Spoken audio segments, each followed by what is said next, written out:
වෙනම එක්ස්පීරියන්ස් එකක්. ඉතින් මම ෆස්ට් ටයිම් තමයි මම මේ විදියට දැනෙන විදියට මේ විතරම් ෆීල් වෙන විදියට මම ෆිල්ම් ඉන්ඩස්ට්‍රි එකට කැරක්ටර් එකක් කරන්නේ.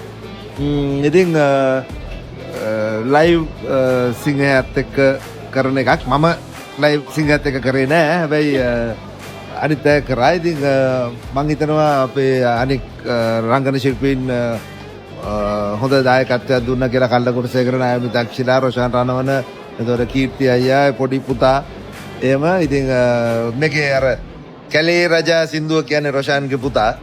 ඉතින් ඒකක් දන්නවනේ.